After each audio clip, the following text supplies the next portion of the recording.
Hello students, let us start our lecture now.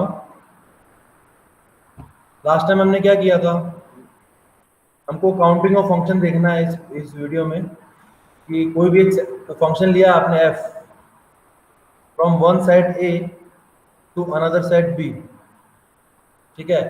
अब मान लो यहाँ पे कुछ एलिमेंट्स हैं, लेट अस से m, यहाँ पे एलिमेंट्स हैं लेट अस से n। So total number of function कितने एग्जिस्ट करेंगे, वन वन फंक्शन कितने होंगे, मैनी वन कितने होंगे, ऑन टू कितने होंगे, इन टू कितने होंगे, बाइजेक्टर कितने होंगे, सारे हमको काउंटिंग देखनी है। एग्जाम में एक दो क्वेश्चन ऐसे आए हुए हैं काउंटिंग से डायरेक्ट, अगर आपको फॉर्मूला पता है तब सीधा आंसर दे सकते हो उसका। ये m और n की वैल्यू आपको गिवन होती है वहाँ पे एग्जाम में, और सीधा आपको बस आंसर निकालना होता है, ठीक है। सो ये बस पूरा फॉर्मूले का खेल है जो भी है। सबसे पहले हम ये देखते हैं कि कोई फंक्शन अगर आप लेते हो f from one set to another set, तो आइडेंटिटी फंक्शन कितने मिलेंगे, कितने आइडेंटिटी फंक्शन तुमको मिल सकते हैं from one set to another set. Vidhi क्या लगता है तुम्हें?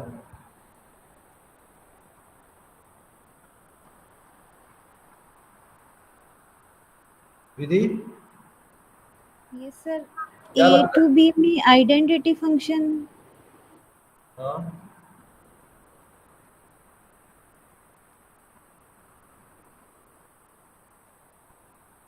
मतलब बोलो। सर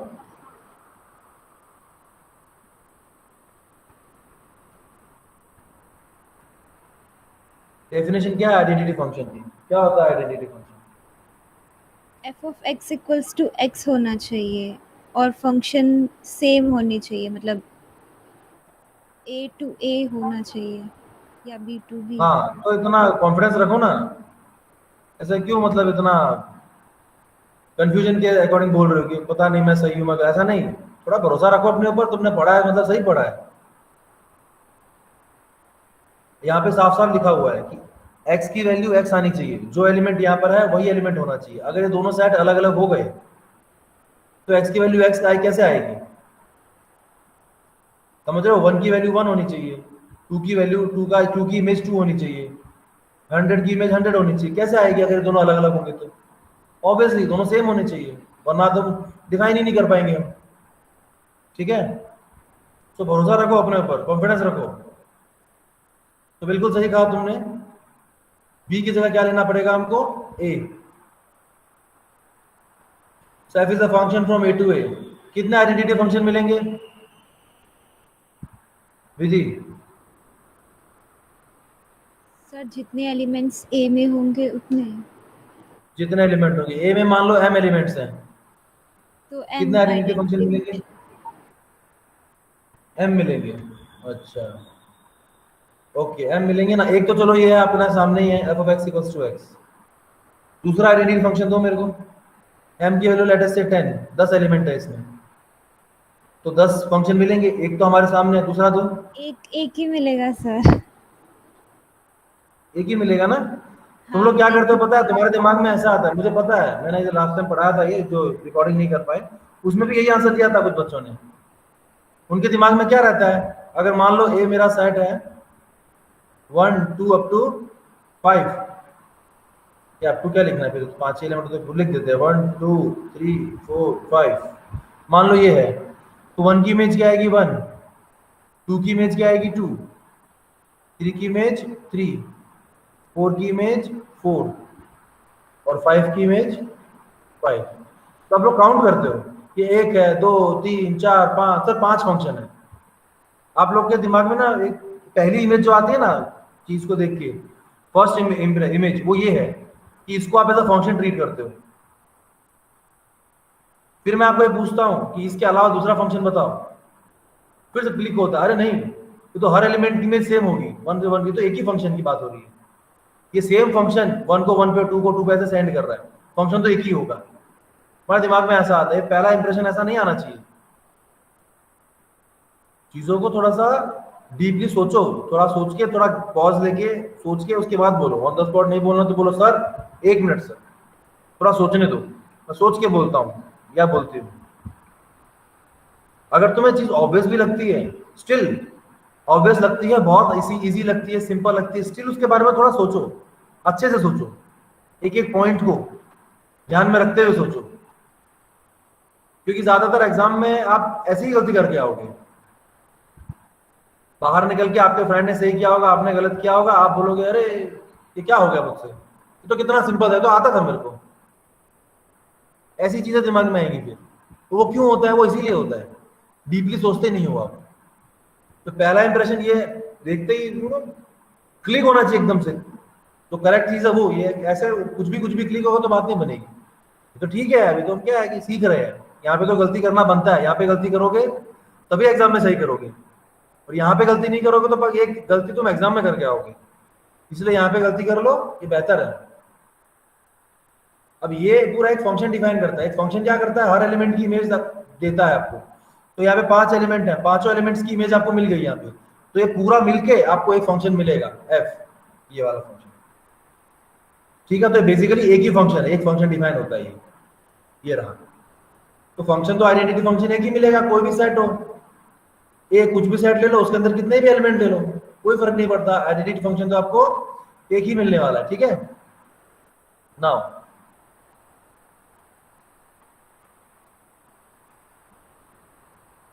अब अपने क्या करेंगे, ये देखते हैं टोटल नंबर ऑफ फंक्शन कितने मिलेंगे आपको। देखो, f is a function from a to b,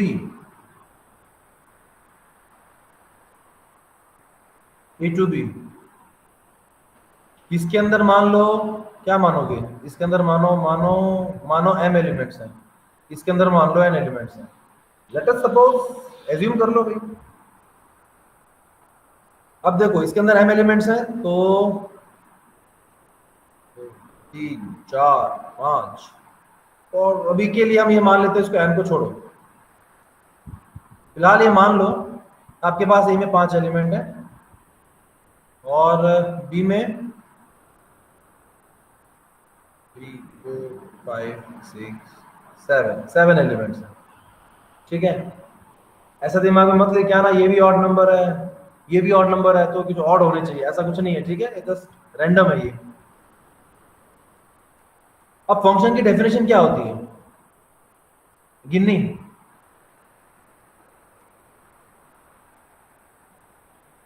Yes, sir. Function की डेफिनेशन क्या होती है? What is function? The function is a rule which assign. Function is a rule which assign a element of A to a unique element of set B. फिर से सोच के अच्छे से बोलो, कुछ एक वर्ड छूट रहा है, मुझे एक ही वर्ड चाहिए, जो चाहिए वही छोड़ दिया। सोच के फिर से बोलो। सर, A वाले सेट में एक वर्ड और आएगा, function is a rule which assign. हाँ, यहाँ पे सर एक वर्ड आएगा, क्या वर्ड याद आएगा? नहीं। याद नहीं है? Dimpy, Yes, sir. Each बताओ element of क्या होती है फंक्शन की definition? each element of A has unique image in B. Unique. हाँ जी सर। जिस वर्ड की मुझे तलाश है वो है यूनिक। हर एलिमेंट की एक यूनिक इमेज होगी। ठीक है, देखो इसकी ये इमेज होगी, यूनिक इमेज होगी, हो सकता है इसकी भी सेम इमेज हो जाए, क्या फर्क पड़ता है? इस एलिमेंट की तो एक ही इमेज है ना, ये इसकी भी एक ही इमेज, एक ही इमेज आ रही है, दैट इज दिस। दोनों एलिमेंट की एक ही इमेज आ रही है, मतलब यूनिक इमेज आ रही है। यूनिक मतलब एक। अब देखो, टोटल नंबर ऑफ फंक्शन कितने आपको मिल सकते हैं? टोटल नंबर ऑफ फंक्शन, ये जो आप नंबर है, ये ले रहे हो आप, नंबर कोई भी एलिमेंट है आपका, जो भी रूल आप डिफाइन करोगे उस रूल के अकॉर्डिंग ये नंबर कहां जा सकता है, इसकी इमेज क्या हो सकती है? इसकी इमेज ये हो सकती है, हो सकता हो इसकी इमेज ये हो जाए, हो सकता है इसकी इमेज ये हो जाए। ठीक है, इसका मतलब क्या हुआ? डोमेन में जो आपके एलिमेंट्स हैं, ये मान लो मैं इसको बोलता हूँ A1 बोल दो, इसको बोलो A2, A3, A4, A5, this is B1, B2, B3, B4, B5, B6 और B7। A1 की image B1, B2, B3 up to B7 कुछ भी हो सकती है। तो A1 के लिए कितनी पॉसिबिलिटी है? 7 पॉसिबिलिटी है, ठीक है। और A2 के लिए कितनी पॉसिबिलिटी है भाई? फिर A1 के लिए कितनी भी हो सकती है। मान लो A1 की इमेज है फॉर इंस्टेंस B3, A2 के लिए कितनी पॉसिबिलिटी हो सकती है? B3 हो सकता है A2 के लिए, यस और no? Yes sir. Yes sir. A2 की इमेज B3 हो सकती है, सो A2 की इमेज कुछ भी हो सकता है। तो A2 के लिए भी कितनी पॉसिबिलिटी है हमारे पास? 7। सिमिलरली A3 के लिए कितनी पॉसिबिलिटी? 7। A4 के लिए 7, A5 के लिए 7। 7 इंटू 7 इंटू 7 इंटू 7 इंटू 7, कितनी बार 7? 5 टाइम्स। 7 रेज टू 5, कितने फंक्शन मिलेंगे? 7 रेज टू 5 फंक्शंस मिलेंगे। मतलब क्या हुआ? कोडोमेन में जितने एलिमेंट है उसकी पावर जितने डोमेन में एलिमेंट है। तो आप किसी भी तरीके से डिफाइन करो जो आपके मन में आए, आप इससे ज्यादा फंक्शन डिफाइन नहीं कर सकते, आप चाहते भी नहीं कर सकते। x+3, x², x²+2, कुछ भी जो आपके मन में आता है डिफाइन कर लो, यू आर फ्री। लेकिन आप 7⁵ से ज्यादा डिफाइन नहीं कर पाओगे। अब कोई फर्क नहीं पड़ता, चाहे A में ज्यादा एलिमेंट हो B में कम हो, चाहे B में ज्यादा हो A में कम हो, चाहे A और B में दोनों सेम हो, इससे थोड़ी कुछ फर्क पड़ेगा। अभी यहाँ पे इस पर्टिकुलर केस में टोटल नंबर ऑफ फंक्शन में हमने यूज ही नहीं किया कम और ज्यादा का, तो हमने तो डायरेक्टली नंबर ऑफ एलिमेंट का यूज किया है सिर्फ। सो अकॉर्डिंग टू दैट कितना आएगा आपका? 7⁵। ठीक है, इसका मतलब क्या हुआ? यहाँ पे टोटल नंबर ऑफ फंक्शन कितने मिलेंगे आपको? कंडीशन दी हुई है मैंने, number of function if m is less than n, मतलब डोमेन में कम एलिमेंट होंगे, कोडोमेन में ज्यादा होंगे। यहाँ पे बोला m is greater than n, मतलब कोडोमेन में ज्यादा होंगे, डोमेन में कम होंगे। और फिर बोला है कि m is equals to n, मतलब डोमेन और कोडोमेन में सेम नंबर ऑफ एलिमेंट होंगे।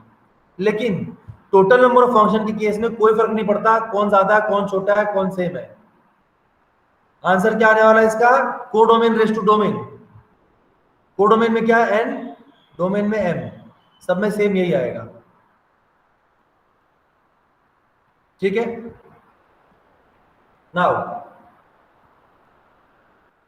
अब क्या करना है? 1 फंक्शन की बात है। सबसे पहले काम करते हैं अपने, देखो मैं इसको पहले मिटा देता हूं।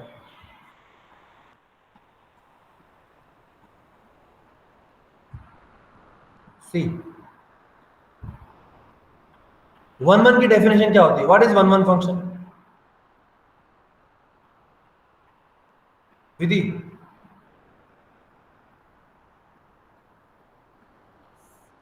one में sir f of x equals x1 equals to x2 और f of x1 is equals to f of x2। फिर से बोलो। सर कोई एलिमेंट है x1 equals to x2 और f of x1 equals to f of x2। तुम ये कहना चाहती हो कि x1 is equals to x2 implies f of x1 is equals to f of x2। हाँ सर। पक्का यही कहना चाहती हो? हाँ सर। एक बार ध्यान से देख लो इसको। डबल इम्प्लाइज होगा। डबल इम्प्लाइज करना है। अब ठीक है? हाँ सर। विधि ठीक है? घबराओ मत। हाँ सर। गलत हुआ तो गलत हो गया, क्या फर्क पड़ता है? सीख ही तो रहे हैं, नहीं आता इसीलिए तो सीख रहे हैं, तो घबराना क्या है? अगर हमको आता तो फील्ड मेडल नहीं मिल जाता है कि नहीं? टेंशन नहीं लेने की, नहीं आता, नहीं आता। सर देखो ये गलती इसीलिए पूछा, ये गलतियां यहीं पे कर लो, यहां पे कर लोगे बहुत अच्छा है, एग्जाम में नहीं होने दूंगा। x1 is equal to x2, यहां पे तुमने क्या लिया, एलिमेंट सेम है, दो एलिमेंट ले रहे हो x1 और x2 और दोनों को तुमने सेम ही ले लिया, मतलब तुम बात कर रहे हो एक एलिमेंट की। तो एक एलिमेंट की तो दो इमेज तो दो, तो ये नॉट इक्वल टू थोड़ी हो सकता है, ये तो इक्वल ही होना है, ऑब्वियस ऑलवेज होना है। क्योंकि अगर एक एलिमेंट की, ये तो सेम बोला ना तुमने, इसका मतलब क्या हुआ, एक ही एलिमेंट है यहाँ पे। और अगर ये नॉट इक्वल टू हो जाता तो क्या होता, एक एलिमेंट की दो इमेज हो जाती, एक एलिमेंट की दो इमेज हो जाती, इसका मतलब क्या हो जाता, वन मैनी, वन मैनी हो जाता, और वन मैनी तो फंक्शन होता ही नहीं है।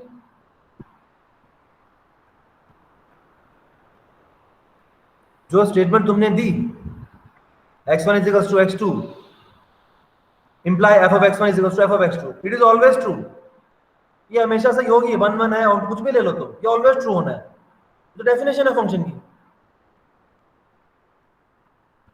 अगर तुम्हें थोड़ा चेंज करता हूं मैं और मैं बोलता हूं कि यहाँ पे अगर तुम नॉट इक्वल, अगर तुम ऐसा बोल रहे हो कि implies f of x1 equal to f of x2, अगर ये इंप्लाई करता मतलब नॉट इक्वल करोगे तो कुछ और निकल के आना चाहिए ना। अब नॉट इक्वल टू किया तो क्या आ रहा है कि तो वन मैनी हो जाएगा, तो फंक्शन ही नहीं होगा, इसका मतलब क्या हुआ, नॉट इक्वल टू तो ये हो ही नहीं सकता है, ये तो ऑलवेज इक्वल ही होना है, फंक्शन चाहे वन वन हो चाहे वन टू चाहे बाई चाहे कुछ भी हो, क्या फर्क पड़ता है, तो ऑलवेज इक्वल होना है। इसका मतलब क्या हुआ, वन वन के अंदर ये नहीं आएगा, ये वन वन की डेफिनेशन नहीं है। विधि समझ में आया मैं क्या बोलना चाहता हूँ, यस और नो? हाँ सर, यस सर। हाँ, तो अब बताओ वन वन के लिए क्या बोलेंगे, क्या डेफिनेशन है वन वन की?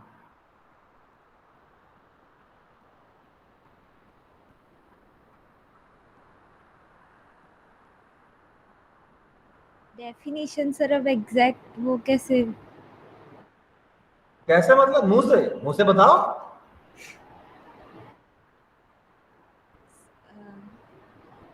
देखो, इमेज हाँ बोलो बोलो।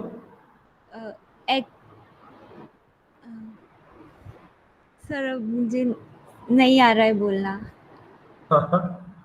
बोलना नहीं आ रहा है, कोई बात नहीं, बोलना भी सिखा देंगे। यहाँ पे देखो, तुमने इक्वल लिया, इसको नॉट इक्वल कर दो। नॉट इक्वल किया, इसका मतलब क्या हुआ, दो अलग अलग एलिमेंट्स ले रही हो।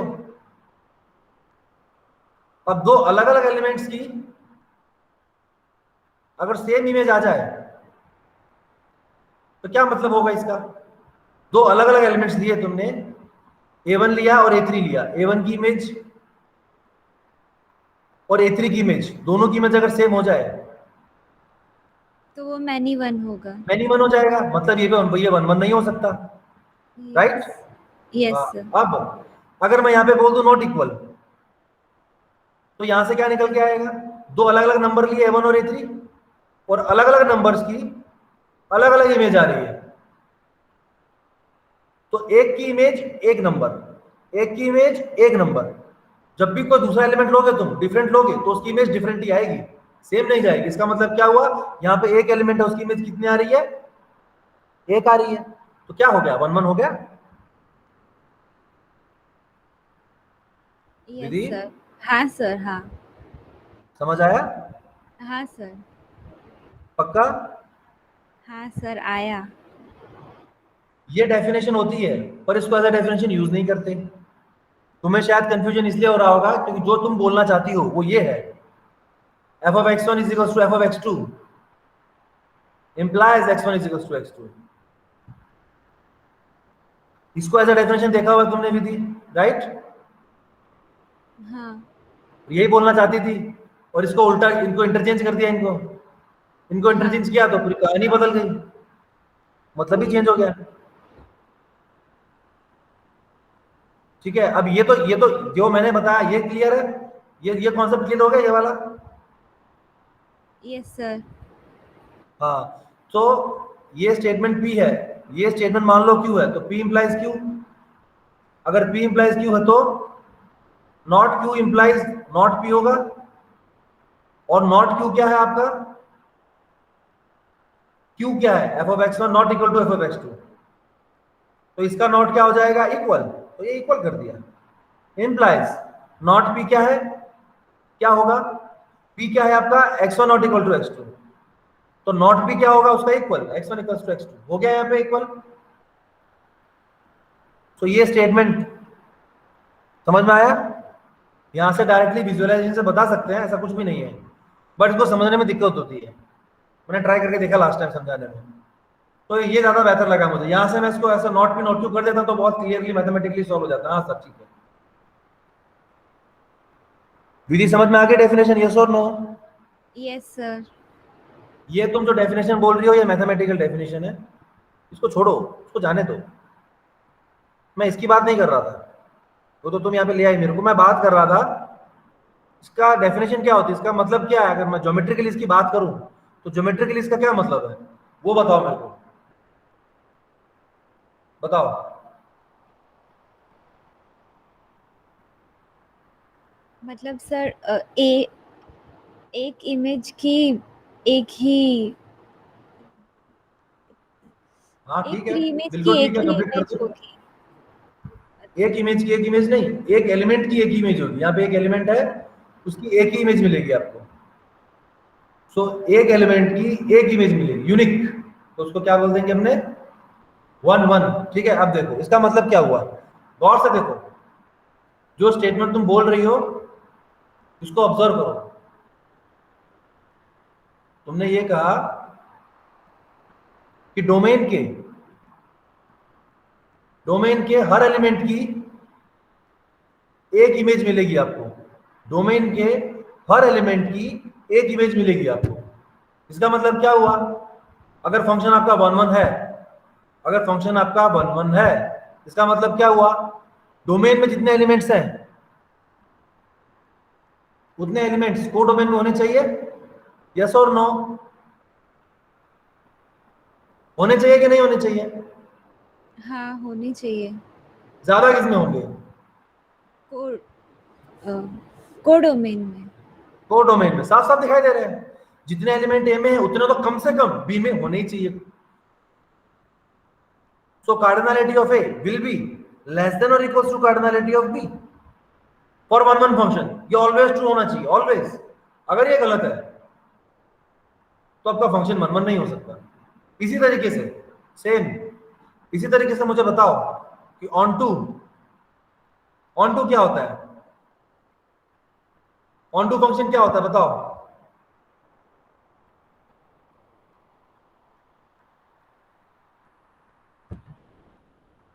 क्या होता है ऑन टू फंक्शन, कौन बताएगा?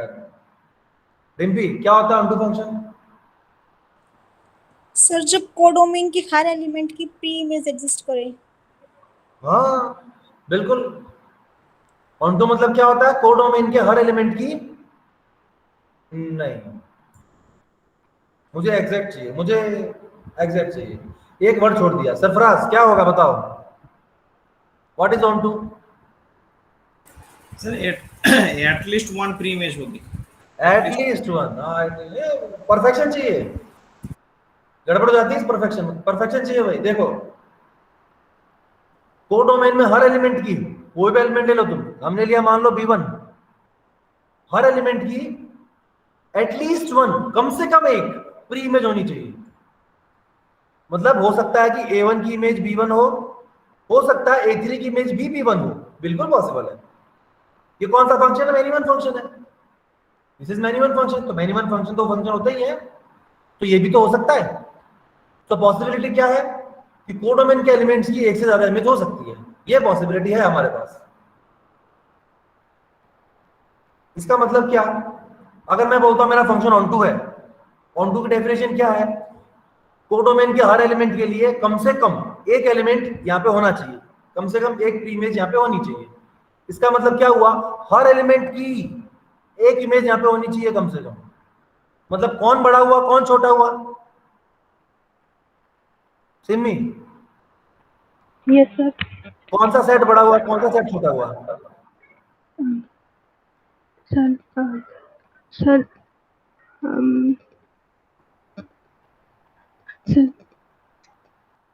सर बी बड़ा हुआ और ए छोटा हुआ।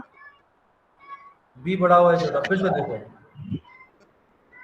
माइक ऑफ करके फिर से देखो। देखो सिमी के फोन में पता नहीं कुछ गड़बड़ है, फोन में सुनती है जिसमें भी लेती है, मैं बोलता हूँ मुझे मेरी आवाज रिटर्न सुनाई देती है, उसका माइक ऑन होता है। तो देखो मैं ये कह रहा हूं कि ध्यान से सुनो, कोडोमेन के हर एलिमेंट के लिए, कोडोमेन के हर एलिमेंट के लिए कम से कम एक नंबर तो यहां पे मिलेगा। B1 के लिए एक मिलेगा, B2 के लिए भी एक मिलेगा, B3 के लिए भी एक मिलेगा, जितने भी नंबर है हर नंबर के लिए एक नंबर तो आपको अभी मिलेगा ही मिलेगा। इतना तो कम से कम होना ही चाहिए। हो सकता है, मैंने क्या कहा, कोडोमेन के एलिमेंट की कम से कम एक इमेज होगी, ये भी तो हो सकता है एक से ज्यादा इमेज हो। सो अगर मेरे बी में 7 एलिमेंट है, सो ए में कम से कम 7 एलिमेंट तो चाहिए ही चाहिए, क्योंकि हर एलिमेंट की एक इमेज तो चाहिए यहां पे। यस और नो? सिमी क्या लगता है, सही बोला मैंने? हाँ सर। क्यों? अगर मैं 6 कर दूंगा यहां पे तो क्या काम नहीं हो सकता?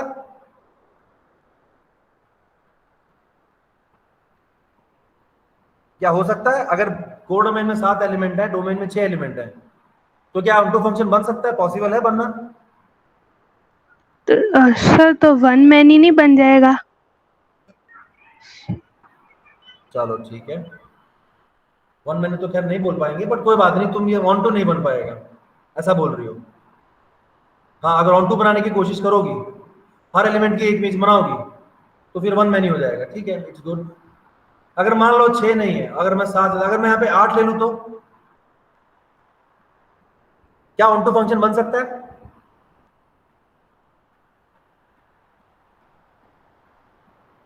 हाँ हाँ सर, बन सकता है।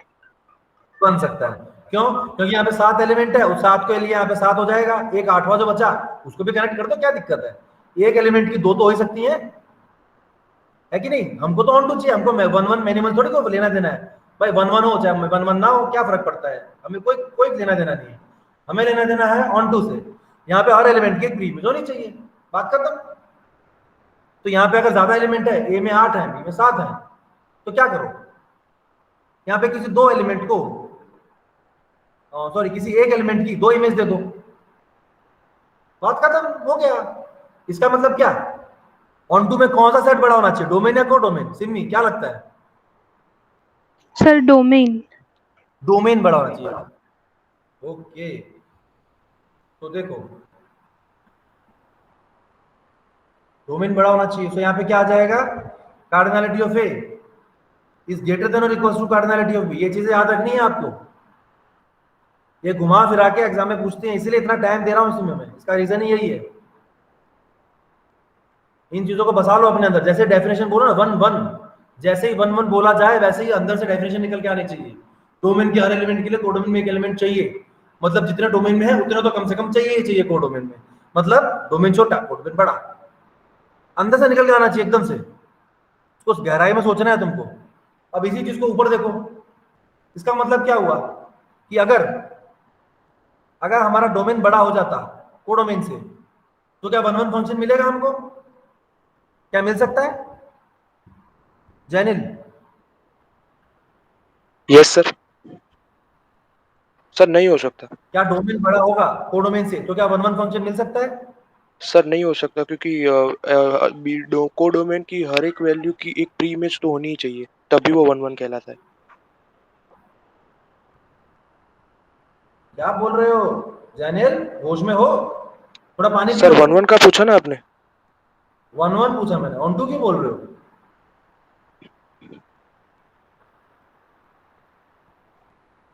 देवराज नहीं होगा सर। नहीं होगा, साहब तुम्हारे सामने लिखा हुआ है, यही तो बोला अगर 1 1 होगा, ये तो सर मैंने नहीं होगा ही बोला। वही बोला, लेकिन तो डेफिनेशन तुमने बोल दी, वो डेफिनेशन तुमने ऑन टू की बोली। अच्छा हाँ सर, वो राइट। ठीक है, तुमने प्री इमेज की बात करी, कोडोमेन के एलिमेंट का प्री इमेज तुमने ये बोला, वो तो ऑन टू में आता है। 1 1 में तो कोडोमेन का लेना देना ही नहीं, हम तो डोमेन की बोलते हैं। 1 1 में तो डोमेन के हर एलिमेंट के लिए एक एलिमेंट चाहिए कोडोमेन में। ठीक है, तो इसमें उलझने का नहीं। 1 1 में किसका लेना देना होता है? डोमेन का। ऑन टू में किसका लेना देना होता है? मेन कोडोमेन का। सर ऐसा नहीं, ऑब्वियसली कोडोमेन दोनों चाहिए, बट सोचने के लिए बता रहा हूँ। सर ठीक है, बोलो। Hello sir. हाँ तो बोलो सर बोलो। 1-1 के लिए ऐसा कह सकते हैं ना कि कोडोमिन की सर एटमोस्ट 1 इमेज डोमिन में होना चाहिए, एटमोस्ट। तो सर कोडोमिन ले सकते हैं ना, ले सकते हैं सर। नहीं, एक बार फिर से बोलो, क्या बोल रहे हो? 1-1 के लिए ना? हाँ, कि सर कोडोमिन की एटमोस्ट 1 इमेज डोमिन में होना चाहिए, प्री इमेज, एटमोस्ट सर। हाँ देखो, मेरी बात सुनो। ये मानव ने क्या कहा?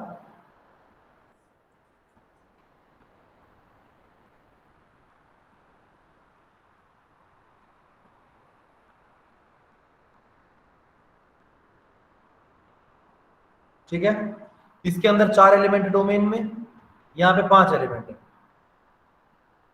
नाउ 1-1 की बात हो रही है। 1-1 की बात हो रही है, मतलब एक एलिमेंट की इमेज एक ही एलिमेंट होगा। इसकी इमेज ये, इसकी इमेज मान लो ये, इसकी इमेज ये, इसकी इमेज ये, ऐसा कुछ। अब उसकी जो इसने बोले, स्टेटमेंट बोली है मानव ने, उसको देखो। इसने क्या बोला कि कोडोमेन के हर एलिमेंट की एट द मोस्ट, मतलब ज्यादा से ज्यादा एक इमेज होनी चाहिए। ज्यादा से ज्यादा एक इमेज होने का मतलब क्या है कि या तो एक इमेज होगी या फिर एक भी नहीं होगी। इस एलिमेंट की एक भी इमेज नहीं है और बाकी सबकी देखो एक ही इमेज है। ज्यादा से ज्यादा एक इमेज, अगर pre image sir, pre image.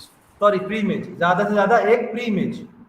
ठीक है, अगर एक से ज्यादा प्री इमेज हो जाए तो मैनी 1 हो जाएगा। एक से ज्यादा प्री इमेज हो गई तो यहाँ पे यूं हो जाएगा, मैनी 1। हमको चाहिए 1-1। इसने 1-1 वाली कंडीशन ही हटा दी। इसने जो स्टेटमेंट दी बिल्कुल ठीक है।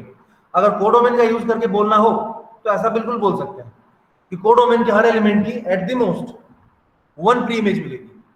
बिल्कुल परफेक्ट स्टेटमेंट है। ठीक है, आगे बढ़ते हैं। सर हाँ बोलो। सर बट अगर कोडोमेन में जैसे एलिमेंट डोमेन से ज्यादा है तो उसका तो हमें एक नहीं मिलेगा ना, तो एवरी एलिमेंट की तो नहीं मिल पाएगी ना कोडोमेन की प्री इमेज। हाँ तो नहीं मिल रही ना, यहाँ पे कहाँ मिल रही है अपने को? देखो, इसकी नहीं मिली हमको प्री इमेज, इसकी नहीं मिली। अच्छा, तो वो वाली स्टेटमेंट ट्रू होगी फिर? कौन सी वाली? जो अभी किसी ने बोली थी ना कि कोडोमेन के एटमोस्ट 1 प्री इमेज हो तब 1-1 होगा। हाँ तो वही तो है। उसने स्टेटमेंट क्या बोली देखो, उसने स्टेटमेंट बोली for every element in codomain, for every element in codomain there exists at most, अरे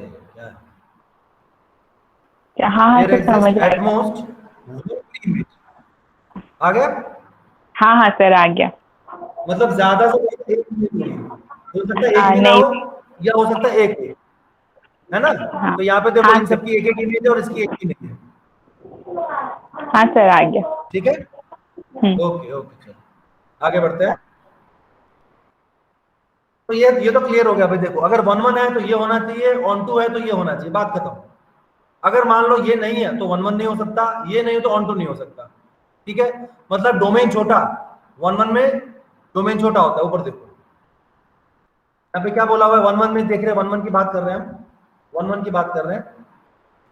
डोमेन छोटा है यहाँ पे, तो यहाँ पे तो कुछ 1-1 फंक्शन मिलेंगे। फिर यहाँ पे क्या बोल दिया? m ग्रेटर देन n, मतलब डोमेन को बड़ा कर दिया। डोमेन बड़ा है, इसका मतलब मिलेगा ही नहीं, 0, एक भी 1-1 फंक्शन नहीं मिलेगा। इसी तरीके से ऑन टू में देखो, ऑन टू में क्या बोला था हमने कि डोमेन बड़ा होना चाहिए ऑन टू में, और यहाँ पे क्या हो रहा है? डोमेन छोटा होता है यहाँ पे। अगर डोमेन छोटा हो रहा है तो ऑन टू फंक्शन नहीं मिल सकता फिर आपको। ठीक है, तो ये बहुत ही ऑब्वियस है, इसलिए इनको पहले लिख दिया हमने 0। अब देखो, अब अच्छा आप बताओ मेरे को, क्या क्या और कहीं पे जीरो आ सकता है? कौन बताएगा? Srishti. Yes sir. Sir 2 minute. हाँ 2 मिनट ले लो, 2 मिनट ले लो। अवनी। Yes sir. कहीं पे जीरो नहीं आएगा? इसे घूर घूर के देखो, डरा दो इसको, ये सामने से आंसर देगा। ये लो मैडम आंसर लो। ऑब्जर्व करो इसको थोड़ा सा, देखो ये 2 जीरो मैंने बनाई है, मैं कुछ अलग नहीं पूछा। इन्हीं जीरो का यूज करके, जो मैंने बोला है इन्हीं का यूज करके, क्या और जीरो मिल सकती है कहीं पे?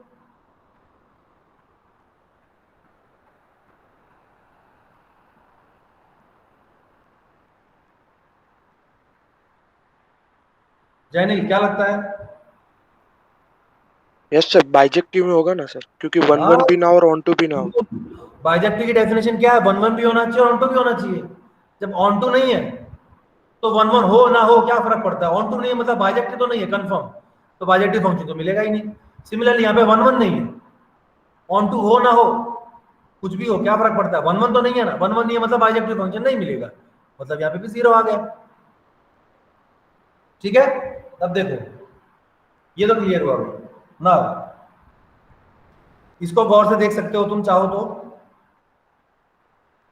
n⁻m यहाँ पे बात कर रहा हूं।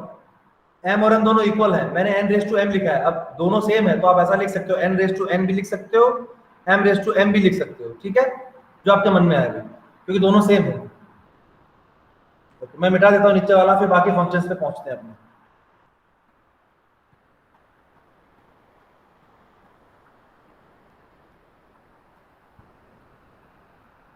सरफराज। Yes sir. 1-1 फंक्शन कितने मिलेंगे हमको? Sir for m less then n, for n मतलब डोमेन छोटा होगा उस केस में। डोमेन छोटा होगा। हाँ उस अच्छा। केस में 1-1 फंक्शन कितने मिलेंगे? सर इसका एक फॉर्मूला है, हाँ बताओ फॉर्मूला। वो factorial n by n-m factorial. और सर ये मतलब मुझे नहीं चलेगा। बताओ मेरे को फॉर्मूला बताओ, क्या बोला फिर से बोलो। Factorial n by factorial m-n। ऐसा? हाँ सर। इसका कुछ और नाम पता है? कुछ और भी है इसका नाम, किसी और तरीके से भी इसको रिप्रेजेंट कर सकते हैं। हाँ npm ऐसे होगा। npm, ये कैसे आया? सर बोलूं? हाँ बोलूंगा सर। हाँ बोलो। हाँ सर, दो मतलब कोडोमेन और डोमेन से शुरू कर लीजिए। हाँ फिर अच्छा सर, हम डोमेन में m एलिमेंट है और कोडोमेन में n एलिमेंट है मान लिया। हाँ फिर देखिए सर, 1-1 इंजेक्टिव मैपिंग है, तो फिर हाँ। पहला जो एलिमेंट लूंगा उसको हाँ। उसका पॉसिबिलिटीज है n एलिमेंट का। फिर तो वो एक जगह पे चला गया, मतलब पहले एलिमेंट का n पॉसिबिलिटीज है। हाँ। फिर दूसरा जो एलिमेंट आएगा उसका एक एलिमेंट तो एक जगह पे चला गया, तो वो तो मतलब रिमूव हो जाएगा, वो तो नहीं रहेगा उसका पॉसिबिलिटी। फिर दूसरा एलिमेंट का सर n-1 पॉसिबिलिटीज हो जाएगा। हाँ ठीक फिर है। तीसरा एलिमेंट का एक और भी घट जाएगा, मतलब n-2। ऐसे करते करते सर मतलब n फैक्टोरियल मिल गया, ठीक है। इन हाँ ऐसे करते करते सर जो लास्ट वाला एलिमेंट m तक लिए, m के लिए रहेगा सर m, और स्टार्टिंग जैसे हुआ है n से, तो वहां पर होगा मतलब n+n-0 से, तो वहाँ एक थोड़ा कम हो जाएगा, मतलब n-m+1 हो जाएगा भाई n- विद इन ब्रैकेट में m+1, और उसको ही बना लेते हैं सर वही ऐसे n factorial by n-r factorial. तो लास्ट में n-m+1 हो जाएगा सर यहाँ पे तो मतलब सर एलिमेंट तो ज्यादा हो सकता है ना, इसलिए मतलब सर अगर एलिमेंट इक्वल होता हाँ फिर तो कोई प्रॉब्लम नहीं, बाइजेक्टिव मैपिंग और इंजेक्टिव एक ही हो जाता सर। हाँ पर हो सकता है कि कोडोमेन सेट में एलिमेंट ज्यादा हो, हाँ। फिर हमें वो मतलब पॉसिबिलिटीज ज्यादा हो रहे हैं, मतलब एम के लिए फिर भी वहाँ नहीं, पर चल। पॉसिबिलिटी तो ज्यादा हो रही है, ठीक है, बट उसमें से ये कहाँ से निकल के आता है कि n minus M plus one ही होगा? ये नंबर कहाँ से मिला? और नंबर सर ये एक मतलब सिंपली है वो सर, क्योंकि पहले वन के लिए आप हम्म थोड़ा वन के लिए एन हो रहा है, फिर टू हम्म। के लिए एन माइनस वन हो रहा है, मतलब जब टू हो रहा है तो एन माइनस वन पॉसिबिलिटीज है। अच्छा, इस तरीके से चेक किया। हाँ ऐसे करके। फिर अच्छा, एम के लिए हाँ। देखो सर बोलो। सर इसमें हम जैसे पहले हमें फर्स्ट एलिमेंट के लिए n पॉसिबिलिटी, सेकंड के लिए n-1, फिर वो आपस में भी अलग अलग हो सकते हैं, इस वजह से हमने अरेंज करने के लिए परम्यूटेशन लिया। बिल्कुल ठीक। देखो, तुम्हारा तरीका अलग है, जो उसने बताया उसका तरीका अलग है, तुम दोनों का तरीके ठीक है, दोनों में कुछ गड़बड़ नहीं है, पर सेम ही है, फॉर्मूला निकल के आता है। मैं बताता हूँ तुमको, देखो यहाँ पे m एलिमेंट्स हैं, यहाँ पे n एलिमेंट्स हैं, ठीक है। ये आपका डोमेन, ये आपका को डोमेन। वन वन फंक्शन चाहिए हमको, एक एलिमेंट की एक इमेज आनी चाहिए, और साथ में क्या पता है हमको, m is less than n, ठीक है। तो यहाँ पे m एलिमेंट्स मिलेंगे आपको, तो इन m एलिमेंट्स के लिए आपको यहाँ पे m एलिमेंट्स चूज करने पड़ेंगे। इन m एलिमेंट्स के लिए यहाँ पे m एलिमेंट्स मिलेंगे आपको, क्योंकि वन वन है, मतलब ये वही है, इसके लिए एक, इसके लिए एक, इसके लिए एक, मतलब m तो मिलेंगे ना आपको। तो आपको क्या करना पड़ेगा, टोटल कितने एलिमेंट है आपके पास? टोटल आपके पास n एलिमेंट्स हैं, और n एलिमेंट्स में से आपको m एलिमेंट्स चूज करने हैं। अब किस तरीके से चूज करना है, आपकी मर्जी, जैसे चाहो यूज करो, चूज करो। हम क्या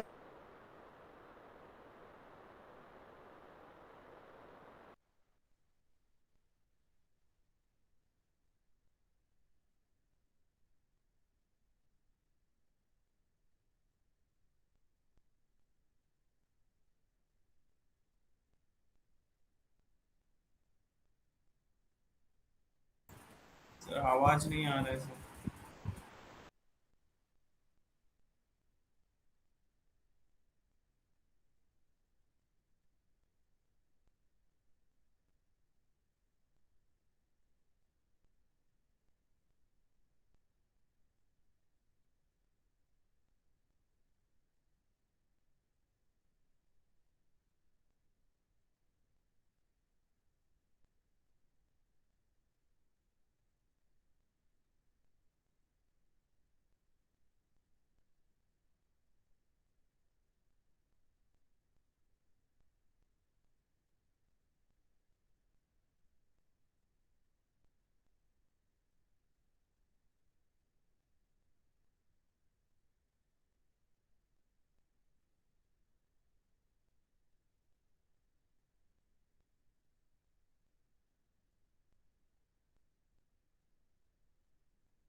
एम आई ऑडिबल?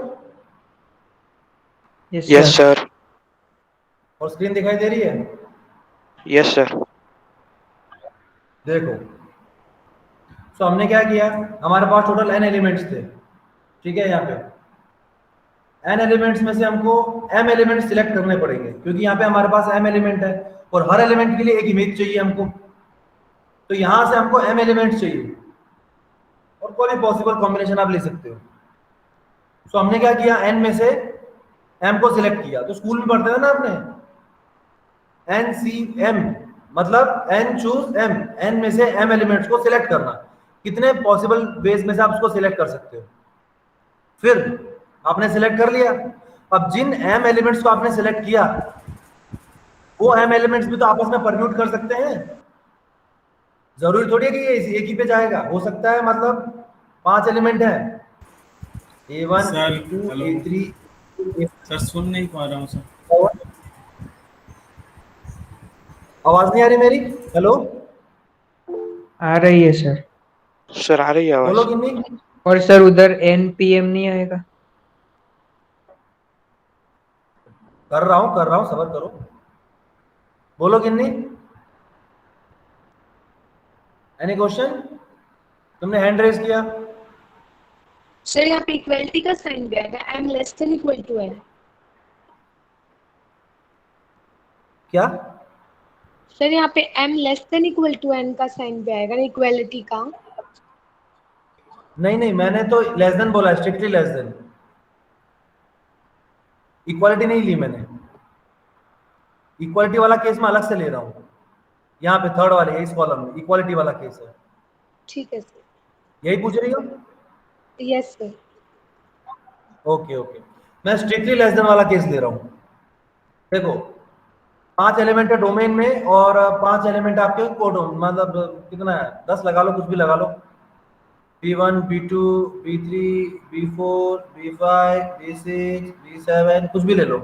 इन 7 में से आपको 5 सेलेक्ट करने थे, तो मान लो आपने ये पहले ही 5 कर लिए, ठीक है। तो जरूरी थोड़ी है, मान लो A1 ये इमेज हो सकती है, पॉसिबल है, और ये भी तो हो सकता है कि A1 B2 पे चला जाए, A2 B4 पे चला जाए, ये इस पे चला जाए। तो इनकी भी तो ये भी तो आपस में कुछ भी हो सकते हैं, ये भी तो आपस में इंटरचेंज हो सकते हैं। 5 सिलेक्ट n में से m सिलेक्ट कर लिया आपने, और ये जो m सिलेक्ट किए ये फिक्स नहीं है, ये अपने आपस में भी इंटरचेंज कर सकते हैं, इसलिए इनको भी परम्यूट करवाएंगे। तो यहाँ पर क्या आ जाएगा उसके बाद, m फैक्टोरियल। n में से m आपने सिलेक्ट किए और जो सिलेक्ट किए उसको परम्यूट कर दिया, और ये क्या है आपका npm ही है और कुछ नहीं है। npm का मतलब क्या होता है, n एलिमेंट्स में से m एलिमेंट्स को परम्यूट करना। परम्यूट करना मतलब रीअरेंज करना। n 10 एलिमेंट 10p3 क्या मतलब है इसका, 10 एलिमेंट्स में से 3 एलिमेंट्स को रीअरेंज करना, आगे पीछे घुमाना, उनको रीअरेंज करना। p मतलब परम्यूट और c का मतलब होता है चूज, सिलेक्ट करना। 10c3 का मतलब होता है 10 में से 3 एलिमेंट्स सिलेक्ट करना, ठीक है। तो हमने क्या किया, पहले हमको m एलिमेंट चाहिए, तो टोटल नंबर ऑफ एलिमेंट में से जो ज्यादा है, जिनमें जो टोटल नंबर ऑफ एलिमेंट है, वहां से हमने m एलिमेंट्स पहले सिलेक्ट कर लिए, और सिलेक्ट करके फिर उनको आपस में परम्यूट कर दिया। वो आपस में इंटरचेंज भी हो सकते हैं, A1 की B1 जरूरी थोड़ी, A1 की B2 भी हो सकती है, A1 की B3 भी हो सकती है इमेज। सो आपस में परम्यूट हो जाएंगे, तो हमने m फैक्टोरियल कर दिया। और ये जो आप देख रहे हो पूरा, ये और कुछ नहीं है, npm है।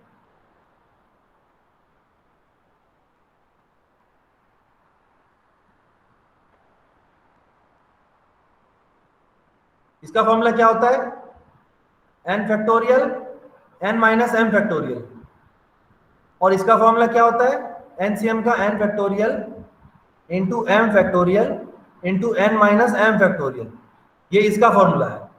और साथ में क्या है, मल्टीप्लीकेशन में m factorial. m factorial cancel, क्या मिला, n फैक्टोरियल अपॉन दिस, यही मिला, मतलब npm, ठीक है देवराज? सर मुझे सुनाई नहीं दे रहा था सर, थोड़ा मतलब थोड़ा p और n का जस्ट एक बार बोल दीजिए एक लाइन में। सॉरी सर, एक लाइन में क्यों, अरे कोई बात नहीं, होता है, मेरा खुद का इंटरनेट की इशू है, कल लेक्चर नहीं हो पाया इंटरनेट की वजह से, या ऑनलाइन में ये तो दिक्कत रहती है। कोई बात नहीं, फिर से बोल देंगे, घबराओ मत। डाउट पूछने में कभी टेंशन नहीं लेने की, चाहे 10 बार पूछो। देखो ये सुनाई दिया तुमको कि ये एनसीएम इंटू एम फैक्टोरियल कहां से आया?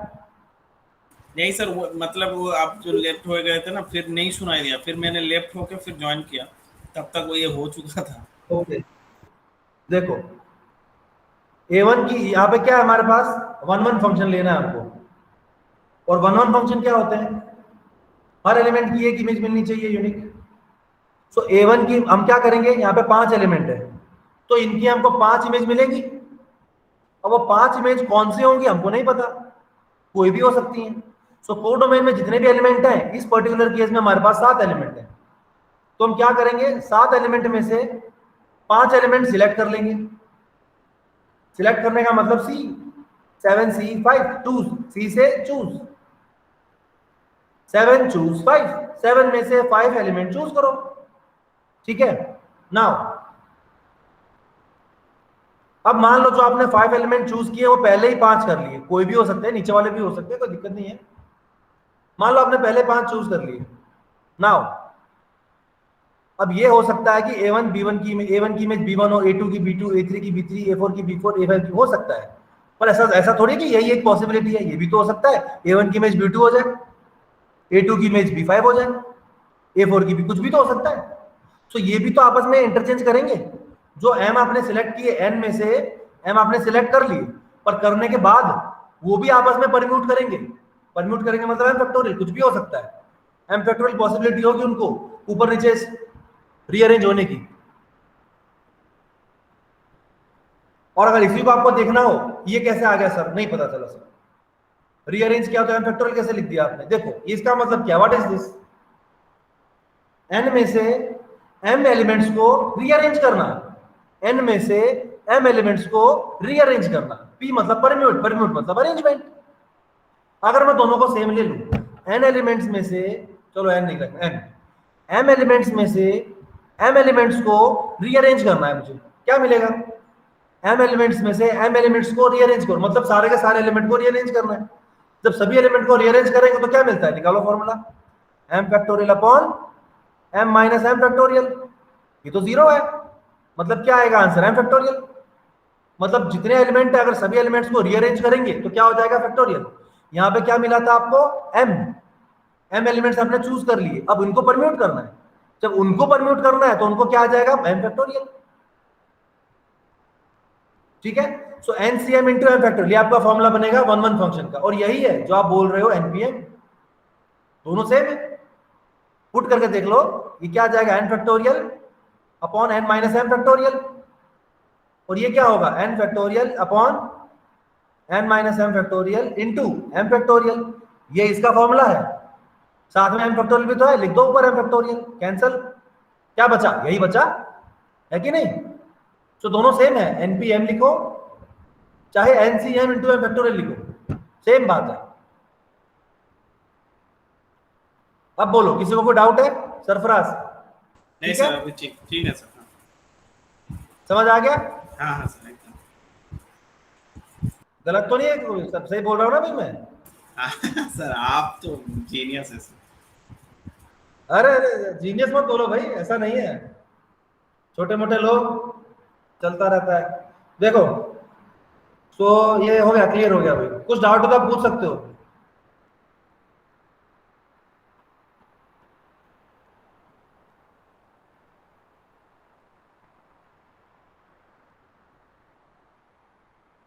तो अब हम फॉर्मूला लिखेंगे, इतनी मगजमारी के बाद फाइनली जाके हम हमारा फॉर्मूला लिखेंगे।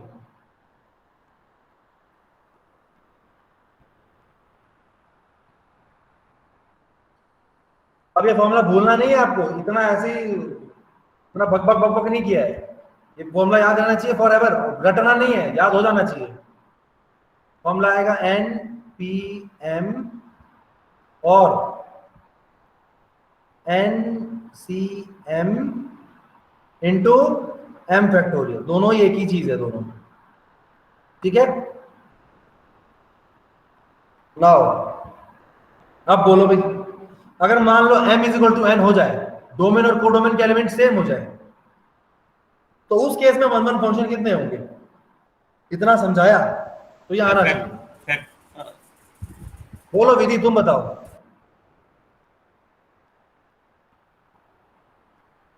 विधि Yes, होगी भाग sir. गई? हूँ सर। बोलो m is equal to n, कितने 1 1 फंक्शन मिलेंगे?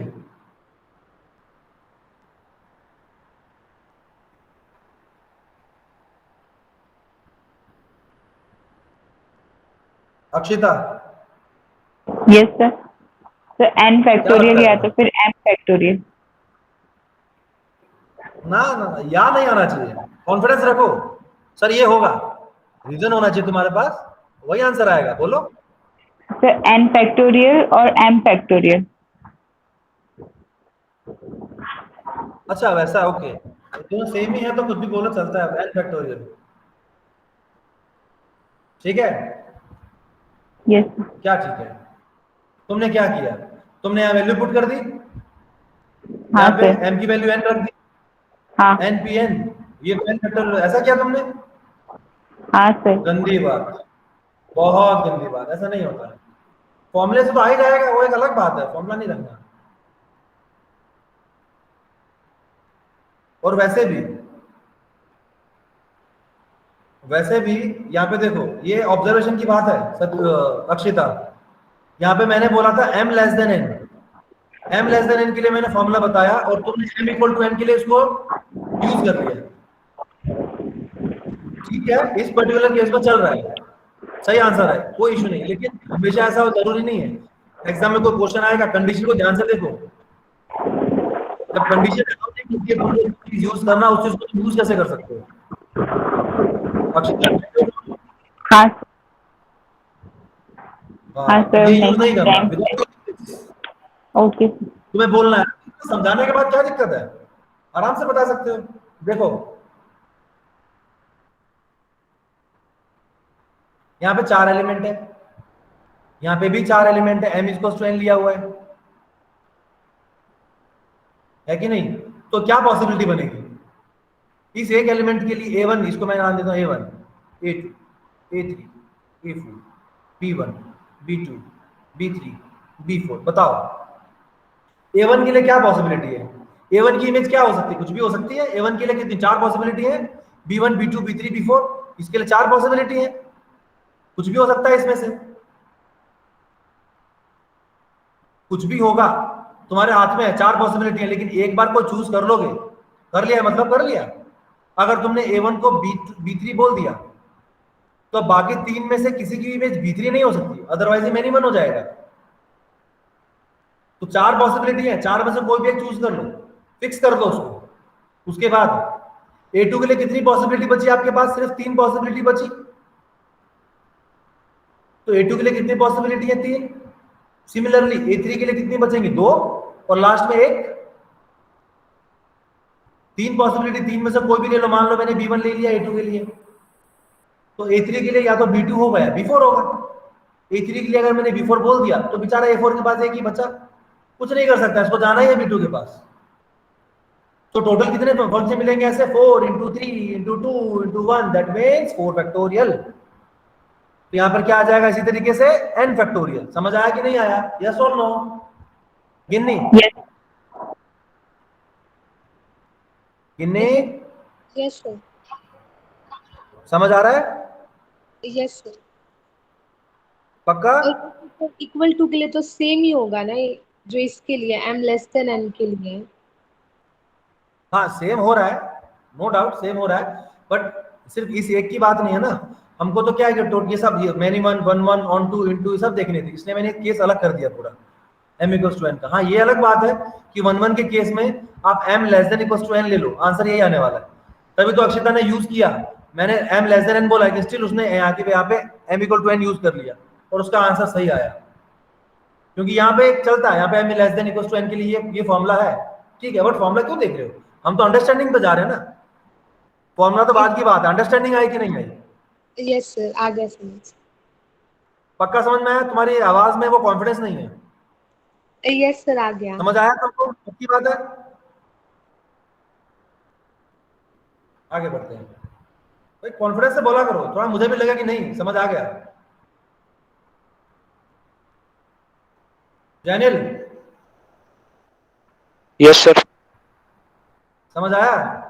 हाँ सर, आ गया आ गया पक्का? सर 100%।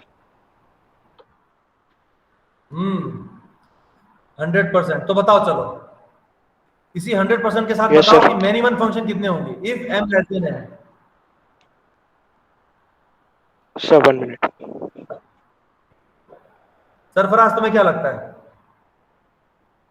सर मैंने ऐसे सोचा है कि देखिए सर, मेनी वन के टाइप में तो 1 1 नहीं होगा ना, तो टोटल नंबर ऑफ जो फंक्शन है वहां से 1 1 को हटा देंगे सर, मतलब माइनस कर देंगे। ये सर ऐसे सोचा है। बिल्कुल सही सोचा है तुमने, ओके सर। बिल्कुल सही सोचा है भाई। टोटल नंबर ऑफ फंक्शन में से वन वन फंक्शन को हटा दो तो क्या बचेगा? मैनी मनी बचेगा आपके पास।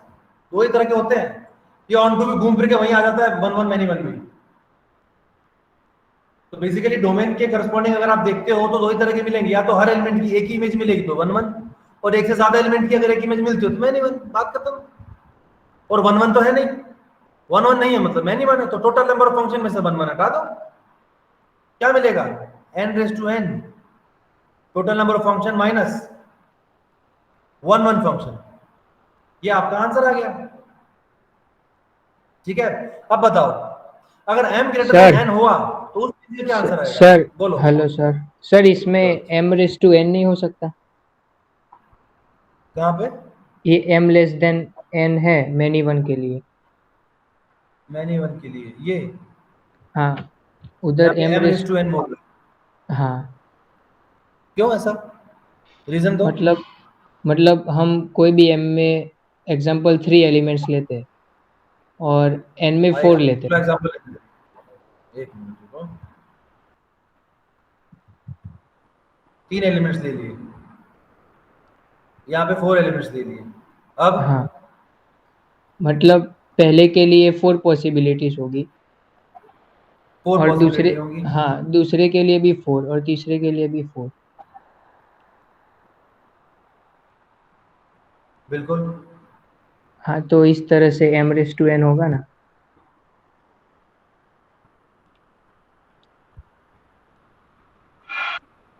इसके लिए n पॉसिबिलिटी, इसके लिए n है ना, n into n m times, क्या आएगा? n raise to m। ठीक है, क्या कर रहे हो तुम? तो टोटल नंबर ऑफ फंक्शन मिलेगा ना ये तुम।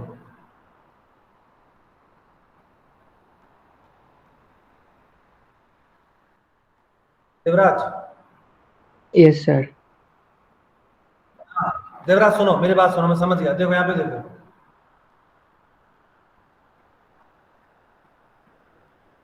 देवराज सुनो, तुमने ये कहा a1 की possibility, a1 a2 a3 b1 b2 b3 b4, a1 की पॉसिबिलिटी चारों में से कुछ भी हो सकती है, बिल्कुल ठीक है। सपोज हमने b1 ले लिया, इसकी 4 पॉसिबिलिटी है, अब हम मैनी वन बोल रहे हैं। मैनी वन बोल रहे तो एक की एक से ज्यादा पॉसिबिलिटी और हो सकती है, मैनी एक पे जा सकते हैं, तो a2 की वैल्यू भी b1 हो सकती है, तो a2 के लिए भी इसने 4 बोल दिया और इसने a3 के लिए भी 4 बोल दिया। ये घूम फिर के क्या होगा? टोटल नंबर फंक्शन निकल रहे हैं तुम्हारे ये। इन सब के अंदर ये तुमने क्या निकाला? टोटल नंबर फंक्शन निकाला। अब a1 के लिए मैं तुम्हें एक केस बताता हूं, तुमने क्या किया? तुमने a1 के लिए सारी पॉसिबिलिटी ले ली, उसमें से मैंने एक लिया, a1 b1 पे गया, a2 b2 पे गया, a3 b3 पे गया। ये एक पॉसिबिलिटी होगी एक फंक्शन की। सर जो समझ तुमने गए, बताया समझ गए। तो तुमने क्या किया? उसमें से एक पॉसिबिलिटी है, ये तो वन वन फंक्शन है और हमको तो वन वन चाहिए ही नहीं। तुमने जो बताया उसके अंदर ये केस आ चुका है और ये वन वन वाला केस है, ये हमको चाहिए ही नहीं, इसको हमें रिमूव करना है। देवराज समझ गए सर। पक्का? हाँ पक्का। तो तुमने जो बोला वो तुमने टोटल नंबर फंक्शन बोल दिया, और उसी में से हम क्या कर रहे हैं, 1 1 को हटा रहे हैं। हाँ ठीक है,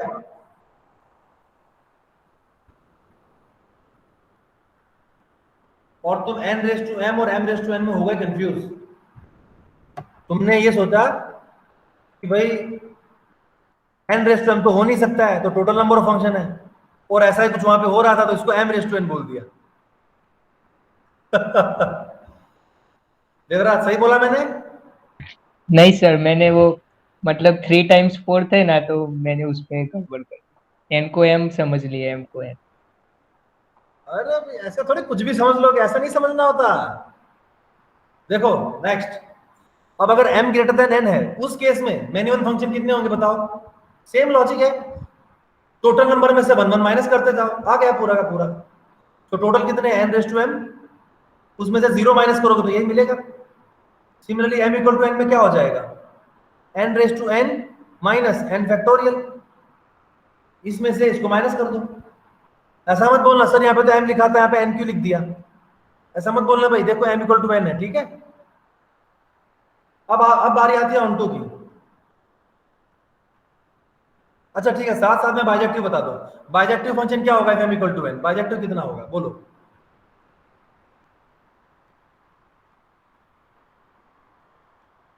अच्छा ऑन टू के बिना कैसे बताओगे, पहले ऑन टू देख लेते हैं। चलो सरफराज बोलो क्या होगा, ऑन टू फंक्शन कितने होंगे यहाँ पे?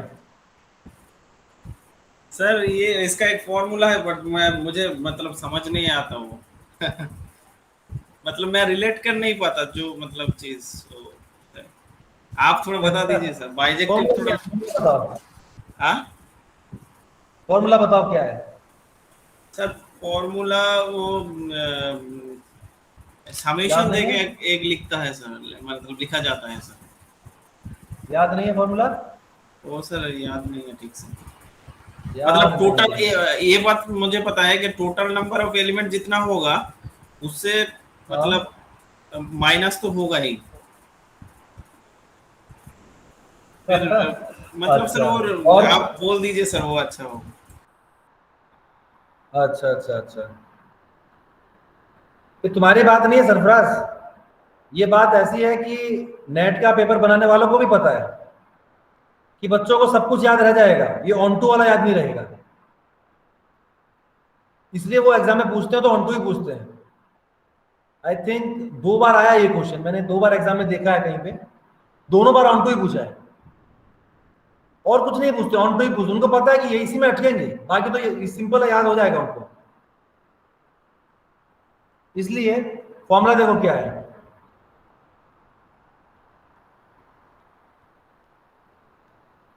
Summation k running from 0 to n minus 1 raise to k n c k n minus k raise to n, ये है फॉर्मूला। तुम जो बोल रहे हो कि टोटल नंबर फंक्शन में से माइनस होगा, वो भी होगा, वो मैं नीचे नोट में लिखवाऊंगा। इसका एक फॉर्मूला नहीं है, इसके 3 फॉर्मूले हैं। इसके टोटल 3 फॉर्मूले हैं, तीनों ही सेम है, बस दिखने में अलग अलग है। जो याद हो याद कर लो, तीनों ही सेम है। एक फॉर्मूले से शुरू करोगे, दूसरे फॉर्मूले तक पहुंच जाओगे आप, ठीक है। ये एक फॉर्मूला है, ये मैंने यहाँ पे इसलिए लिखा क्योंकि मेरा फेवरेट है, मुझे ये याद रहता है, तो मैंने ये लिख लिया, मैं इसको याद रखता हूं। देखो लॉजिक, हर चीज में लॉजिक ना पूछो, इसमें लॉजिक नहीं बता पाऊंगा क्योंकि इसका प्रूफ थोड़ा सा डिफिकल्ट है। सर यहाँ पे बोलो कि दूसरे नहीं? फॉर्मूले से करें, अगर n माइनस k की जगह r होता है सर वहां पे, तो सेम आएगा। हाँ वो मैं बताने वाला हूँ, मैंने बोला ना, मैं 4 फॉर्मूले हैं इसके, 3 फॉर्मूले, तीनों बताने वाला हूँ मैं। तो उसमें जो तुमने बोला वो भी बताऊंगा, आर वाला, जो सरफराज ने बोला टोटल नंबर फंक्शन में से माइनस होता है वो भी बताऊंगा, दोनों बताऊंगा, ठीक है। तो सब बताऊंगा भाई, चिंता नहीं करो।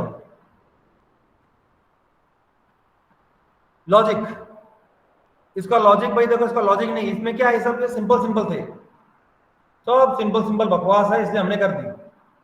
अब इसमें क्या है, उतनी भी सिंपल नहीं है, थोड़ी सी डिफिकल्ट है, और इसको ना प्रूफ देना पड़ेगा बकायदा, थोड़ा लंबा हो जाएगा, इतना लेंथी प्रूफ आपसे कोई पूछने वाला नहीं है, तो प्रूफ हम इसका स्किप करते हैं। मिल जाएगा प्रूफ, चाहिए टाइप करो गूगल में, सब कुछ मिलता है, गूगल देवता प्रभु है आज के टाइम पे, जो मांगोगे दे देंगे आपको, लेकिन इसका प्रूफ क्लास में नहीं कर सकते हम, ठीक है। नेक्स्ट, अब देखो आगे, अगर m इक्वल्स टू n होता है, थर्ड केस में कितने ऑन टू फंक्शन मिलेंगे आपको, यहां पे भी मिलेंगे n फैक्टोरियल। जब यहां पे नहीं बताया तो यहां पे हैरान नहीं करूंगा, यहां पे बता दिया मैंने n फैक्टोरियल। अब यहां पे 1 1 भी n फैक्टोरियल है और ऑन टू भी n फैक्टोरियल है, तो 1 1 ऑन टू मतलब बाइजेक्टिव कितने मिलेंगे, n फैक्टोरियल मिलेंगे, क्लियर है ये तो।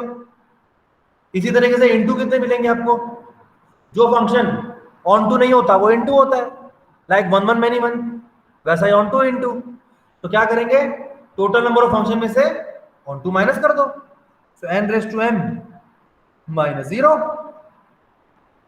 इसी तरीके से सेकंड में क्या होगा, n raise to m minus, ये तुम्हारा बड़ा सा फॉर्मूला, इसको लिखो, ये k रेज टू 0 थोड़ा बड़ा लिख दिया मैं, इसको थोड़ा सा माइनस छोटा कर देता हूं, k इज इक्वल्स टू 0, यहां पर आएगा n raise to m minus summation k running from 0 to n minus 1 raise to k nck n minus k raise to m, ठीक है। नेक्स्ट, अब m इक्वल्स टू n होगा तो कितना होगा, सेम वही total number of function minus onto n raise to m minus n factorial. Table पूरा हो गया। इस टेबल में सिर्फ एक ऐसा फॉर्मूला है जो हमने समझा नहीं है, ऑन टू वाला, बाकी हमने सारे फॉर्मूले समझे हैं, कहां से आए और कैसे आए हैं, ठीक है। और इसको जानबूझ के स्किप मिल जाएगा, ऐसा कोई दिक्कत वाली नहीं है, बड़ा कुछ है ऐसा नहीं है, बट यहाँ पे नहीं कर सकते नेट की क्लासेस में, ठीक है। Next, onto, not, onto क्या, नोट। अब एक नोट लिखते हैं, अपने नोट लिखते हैं,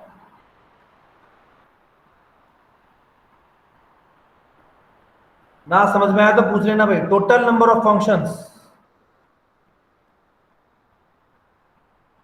total number of onto functions if m is greater than n, तो क्या मिलेगा आपको, तीन फॉर्मूले। सबसे पहले मैं मेरा वाला लिख देता हूं, मेरा वाला मतलब मैंने इसको प्रूफ कोई ऐसा डिस्कवर नहीं किया है, मतलब जो मुझे याद है ऐसा मैंने ऊपर लिखा, वो minus 1 raise to k n c k n minus k raise to m। अब गिनने की इच्छा पूरी करते हैं। गिनने वाला फॉर्मूला ये रहा, r is equal to 1 to m minus 1 raise to n minus r NCR r raise to m। अब सरफराज की इच्छा पूरी कर देते हैं, n raise to m minus summation r running from 1 to n minus 1 raise to r plus 1 r plus 1 NCR n minus r raise to m। देखो मेरी बात सुनो, तीनों फॉर्मूले याद करने की कोई जरूरत नहीं है, कोई भी एक करना है, जो आपसे याद होता हो कर लो। अलग अलग कोचिंग वाले अलग अलग फॉर्मूला देते हैं अपने अकॉर्डिंग, मैंने सब कलेक्ट कर दिया, सबको एक साथ बना के यहाँ पे रख दिया। ये तीन फॉर्मूले तुमको कोई भी कोचिंग उठाओगे यही मिलेंगे। जो तुम में से जैसे कि सरफराज है या गिन्नी है या फिर डिम्पी है, ये लोग कुछ हो सकता है पहले से प्रिपरेशन कर रहे होंगे नेट की, या इनके पास कोई नोट्स होगी या कहीं से उन्होंने देखा होगा पढ़ा होगा, तो इनमें से इनको कोई ना कोई फॉर्मूला पहले से पता होगा।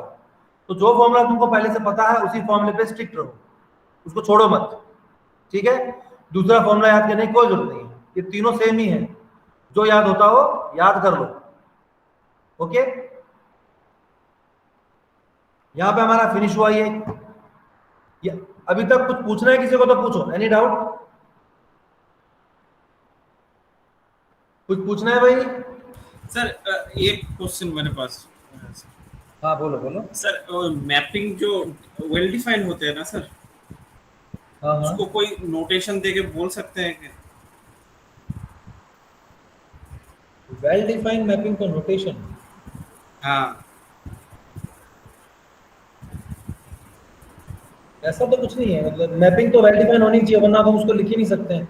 हम जितना भी काम करते हैं जिस भी चीज में, चाहे सेट की बात करो, किसी भी चीज की, फंक्शन की बात करो, या सीरीज सीक्वेंस, कुछ भी बात करो, और वो सब कुछ वेल डिफाइन होना ही चाहिए, वरना हम बात नहीं कर पाएंगे। तो तुम बोल रहे हो कि वेल डिफाइन को अलग से कोई नोटेशन, ऐसा कुछ नहीं होगा, क्योंकि हम सारा कामकाज वेल डिफाइन में ही चल रहा है। जो वेल डिफाइन नहीं है उसमें हम बात ही नहीं करते, काम ही नहीं करते हैं कुछ। Okay sir. क्योंकि मतलब ये हो ना, वेल डिफाइन तो अच्छी तरीके से डिफाइन किया हो। हाँ अच्छी तरीके से डिफाइन किया होने का मतलब यही है कि उसमें ही काम हो सकता है, बाकी तो काम ही नहीं हो पाएगा हमसे। ठीक है, ठीक है सर। तो जो वेल डिफाइन का अलग से नोटेशन नहीं है, जितने नोटेशन हो सारे वेल डिफाइन के, सबकी डेफिनेशन में ओरिजिन में ही आ जाता है well define well define well define. हाँ सारी चीजें वेल डिफाइन होनी चाहिए। और बोलो भाई, any other doubt? I have one doubt, अगर तुमको नहीं है तो मुझे होगा, तो तुम पूछ लो, किसी को कोई डाउट है? कोई डाउट नहीं है, ओके। गिन्नी, Yes, sir. गिन्नी कपूर, सरनेम तो तुमने फिल्म स्टार जैसा लिया हुआ है। सर मेरा ही है।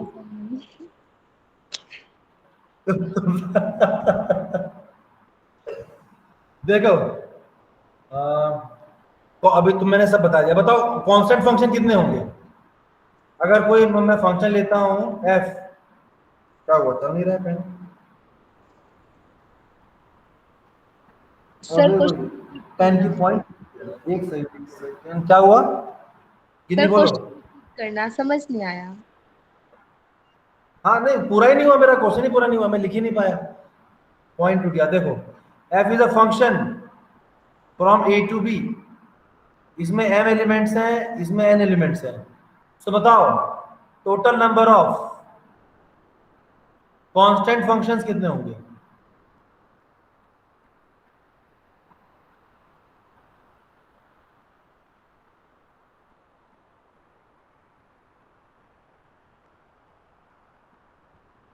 सर जितने इसमें फंक्शंस होंगे m⁻n। क्या होगा? m पावर n ये होगा, यस सर। या फिर ये होगा n⁻m?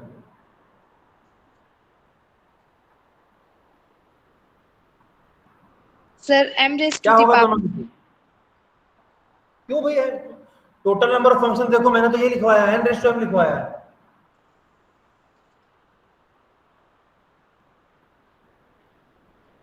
तुमने टोटल नंबर बोला, टोटल होगा। Yes sir. और वैसे भी total number of constant function is equal to total number of function, इसका मतलब कोई नॉन कांस्टेंट फंक्शन ही नहीं है हमारे पास, सारे फंक्शन कांस्टेंट ही हो गए। यस समझ में आया? Yes sir. अगर तुम बोलते हो total number of constant function is equal to n⁻m, ये तो हटावे तो कुछ भी नहीं है। Total number of constant function is equal to n⁻m, इसका मतलब जितने फंक्शन है सारे के सारे कांस्टेंट है, नॉन कांस्टेंट फंक्शन मिलते ही नहीं हमको। x, x+2, x² sin x cos x फलाना ढिमका 70 तरह के हैं यार, नहीं चलेगा। विधि, यस सर।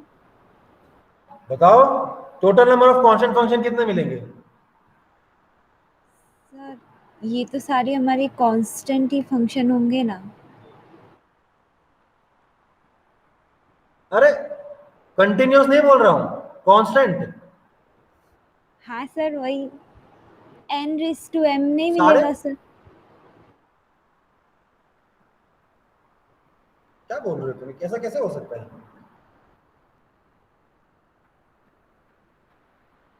क्या सोच रहे हो तुम लोग क्या सोच रहे हो, क्या सोच रहे हो? कांस्टेंट फंक्शन क्या होता है पहले बताओ, what is constant function? Vidhi, what is constant function? Sir जिसमें कोई वेरिएबल ना हो, मतलब कांस्टेंट हो। मैंने डिफाइन डेफिनेशन दी थी मैंने, ये रही देखो। कांस्टेंट फंक्शन क्या होता है? f of x is equals to k for every x belongs to R, मतलब डोमेन जो भी है, यहाँ पे मैंने आर ले लिया, चाहे जो भी डोमेन हो। यहाँ पे हम कोई फाइनाइट ले लेते हैं, ए हमने डोमेन लिया जिसके अंदर एम एलिमेंट्स है, ठीक है, इट्स ओके, जो भी डोमेन हो। डोमेन के हर एलिमेंट के लिए, for every element in domain, उसकी इमेज क्या होनी चाहिए, के। मतलब क्या हुआ, अगर मेरे ए में अगर ए to B F 1 2 3 4 1 2 3 4 5 A1 A2 A3 A4 B1 B2 B3 B4 B5। देखो f ऑफ, अगर मैं कांस्टेंट फंक्शन कुछ कोई भी एक नंबर होगा, मैंने क्या डिफाइन किया हुआ है, f of x is equal to k for every x in domain.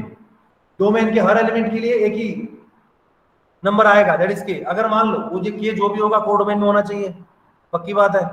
तो कोडोमेन का एलिमेंट लेना पड़ेगा। मैंने ले लिया कोडोमेन का एलिमेंट से b1, कुछ भी ले सकता हूं, b1 ले लिया, b1 ले लिया। इसका मतलब क्या हुआ, f of x is equal to b1, मतलब a1 की इमेज b1, a2 की इमेज b1, a3 की इमेज b1, a4 की इमेज b1। 1 होगा सर, 1। एक ही कांस्टेंट फंक्शन मिलेगा। अच्छा चलो ठीक है, दूसरा डिफाइन कर देते हैं, f of x is equal to एक दूसरा नंबर ले लिया b2, सर ले सकता m हूं ना, b2 भी तो है यहाँ पे। कितने मिलेंगे, m m, शाबाश। देखो यहाँ पे क्या आएगा, a1 की इमेज b2, a2 की इमेज b2, a3 की इमेज b2, a4 की इमेज b2। ये मेरा दूसरा फंक्शन हो गया। अब तीसरा फंक्शन डिफाइन करो, मैं b3 ले लेता हूं। विधि हाँ सर समझी, n मिलेंगे। क्या समझ, मतलब कौन सा वाला, मैं n और m नहीं जानता, मुझे I don't know. Number of element in A या number of element in B, codomain set का एलिमेंट्स सर b के एलिमेंट्स, क्योंकि सर इनपुट की कोई भी वैल्यू के लिए एक ही मिलेगा आंसर, तो इसलिए सर। हाँ बिल्कुल ठीक बात है, इसीलिए ये समझाने की कोशिश कर रहा था मैं, हालांकि ये बहुत ही ऑब्वियस था, बट ठीक है, मैं समझ नहीं पाया कि तुम क्या समझ रहे हो, इसलिए मैंने समझा दिया। ठीक है, वरना अगर मैं समझ जाता कि तुम क्या समझ रहे हो तो तुम्हें तुम्हारे समझ के अकॉर्डिंग तुम्हें समझाता, तो तुम ज्यादा तेज समझते। कोई बात नहीं, देखो समझ में आ गया।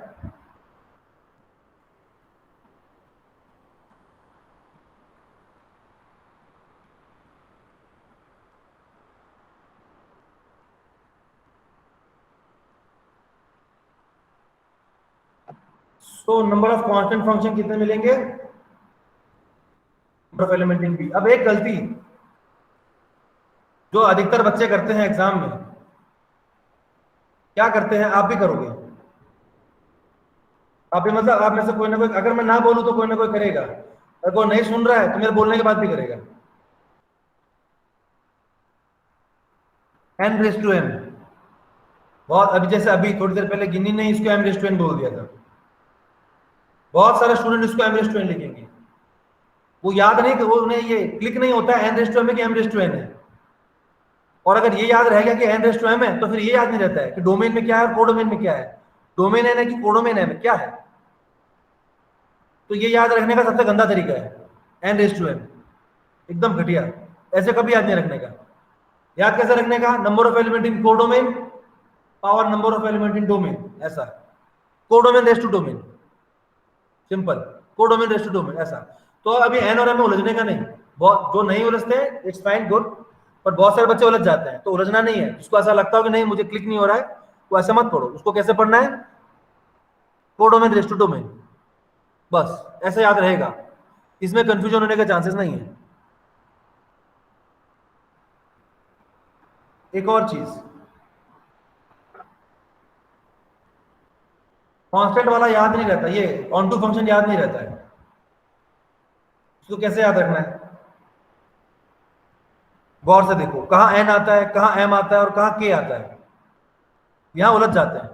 ठीक है, ये देखो, ये क्या कहते हैं, ये भी सिंपल दिख रहा है बहुत, इसको भी तुम याद कर सकते हो।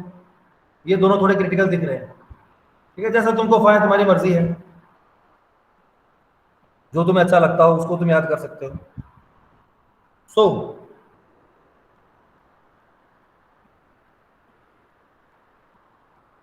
ऐसा करो, ये वाला याद करो। क्या यहाँ पे देखो, कहाँ पे आर है, एन है, एम है, वो सब याद रखना, इसकी बात कर रहे हैं। एम पूरे फॉर्मूले में सिर्फ एक बार आता है, एम पूरे फॉर्मूले में सिर्फ एक बार आता है। एम क्या है? Number of element in domain. Domain के एलिमेंट्स की ज्यादा वैल्यू नहीं है, इसलिए एक ही बार आता है। ऑन टू को हम कोडोमेन का यूज करके डिफाइन करते हैं, तो कोडोमेन की वैल्यू ज्यादा है, तो एन को बार बार लिखेंगे। ऐसा कुछ है नहीं, ये जस्ट याद करने का तरीका है और कुछ नहीं, ये जस्ट फन, एंजॉयमेंट। दिमाग पे मत ले लेना, अरे ऐसा इंपॉर्टेंस है, ऐसा कुछ नहीं, सब इंपॉर्टेंट है भाई।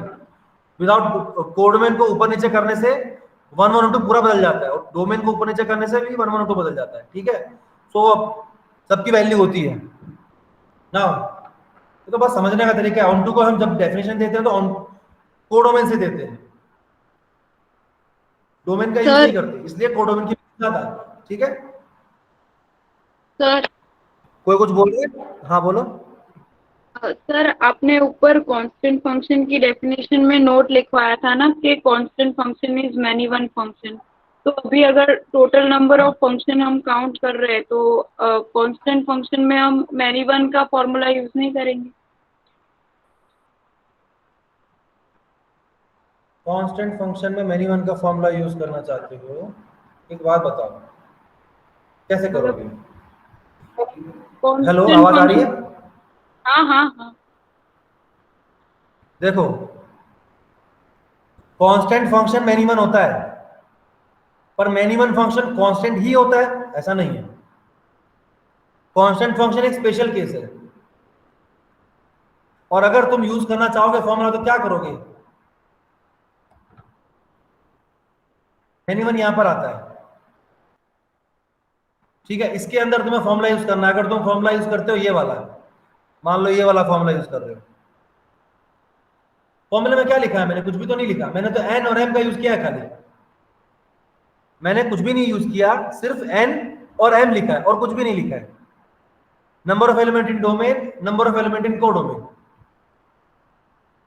तो अगर मैं तुम्हें वैल्यू दूंगा कि भैया ए की वैल्यू मान लो है 10 और बी की वैल्यू मान लो है 20, और मैं बोलूंगा F from A to B, constant function निकालो कितने होंगे।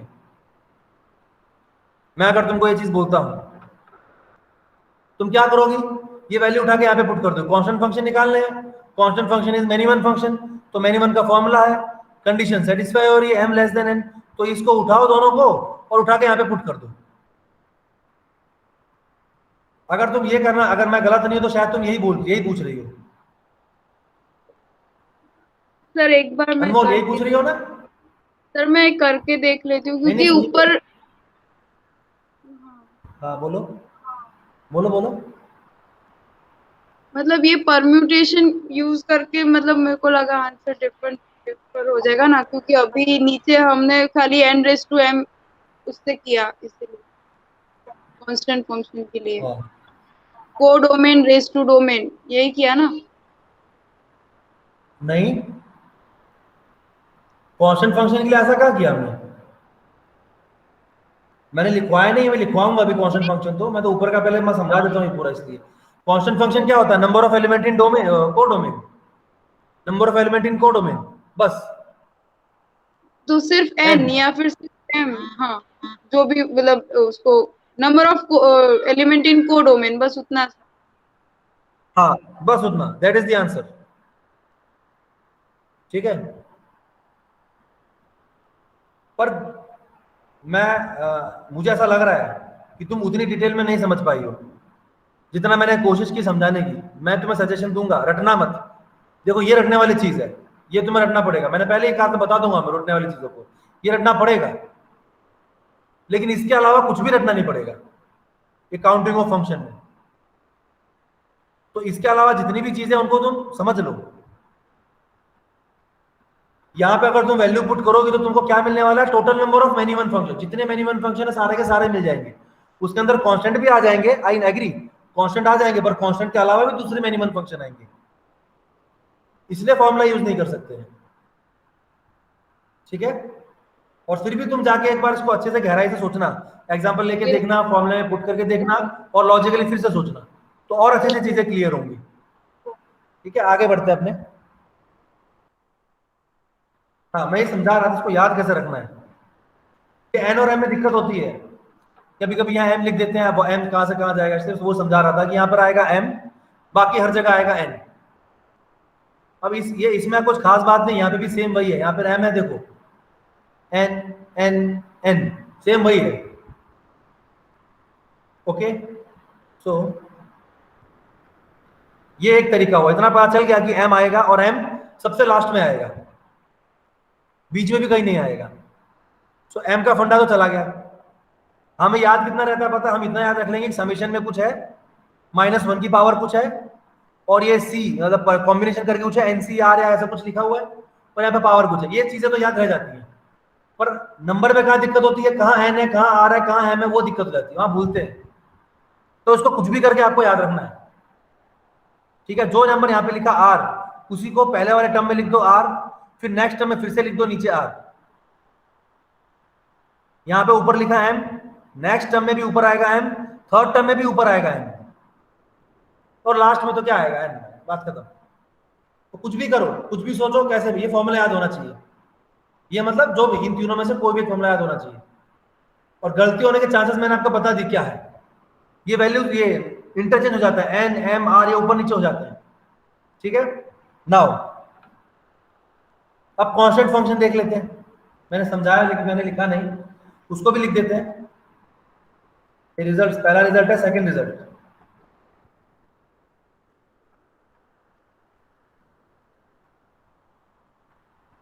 सेकंड रिजल्ट क्या होगा आपका, if cardinality of A is equals to M and cardinality of B is equals to N, then तब क्या होगा, टोटल नंबर ऑफ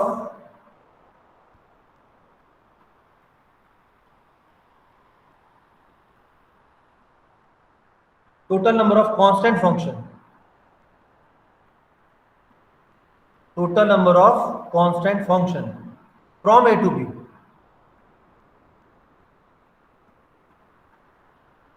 क्या आएगा, n which is actually cardinality of B, मतलब number of element in codomain, and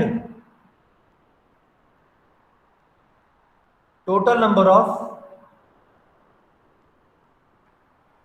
non-constant function from A to B is equals to, Akshita. Yes sir. बताओ non constant function कितने होंगे sir, n to the power m minus m। हाँ बिल्कुल सही बात है, constant function पता है तुमको, तो नॉन कांस्टेंट कितने होंगे, टोटल नंबर ऑफ फंक्शन में से निकाल दो कांस्टेंट, जो बचा नॉन कांस्टेंट। कोई भी फंक्शन है या तो कांस्टेंट होगा या नॉन कांस्टेंट होगा, तो टोटल नंबर ऑफ फंक्शन में से कांस्टेंट को निकाल दो, तो जो बचेगा वो नॉन कांस्टेंट है कि नहीं। So n raise to m minus n, ठीक है। तो ये हुई हमारी काउंटिंग ऑफ फंक्शन फिनिश यहाँ पे। अब नेक्स्ट लेक्चर में हम करेंगे बाइजेक्टिवनेस वाला, ये 1-1 का, ऑन टू का और बाइजेक्टिव के रिलेटेड कुछ रिजल्ट्स हैं वो देखते हैं। सिंपल रिजल्ट है अभी ये ऐसा ही, मेन रिजल्ट जो है वो आएंगे जब हम काउंटेबिलिटी पढ़ेंगे, तब एग्जाम में, नेट के एग्जाम में काउंटेबिलिटी से रिलेट करके फिर बाइजेक्टिव वाले क्वेश्चन पूछे जाते हैं। सो जब काउंटेबिलिटी पढ़ेंगे तब इसको और डिटेल में फिर से पढ़ा जाएगा ये 1-1 को। लेकिन अभी ये नॉर्मल वाला है, इसको भी हम कुछ 4-5 रिजल्ट है वो भी हम नेक्स्ट लेक्चर में देख लेंगे। आज हम यहीं पे फिनिश करते हैं। किसी को कुछ पूछना है, कोई डाउट हो तो आप पूछ सकते हो। Any doubt? No doubt. सारे के सारे 30 मार्क आना है यहाँ पे, किसी को कोई डाउट नहीं होता। वेरी गुड सर आप पढ़ाते हैं ऐसे डाउट रहने की जगह ही नहीं पता।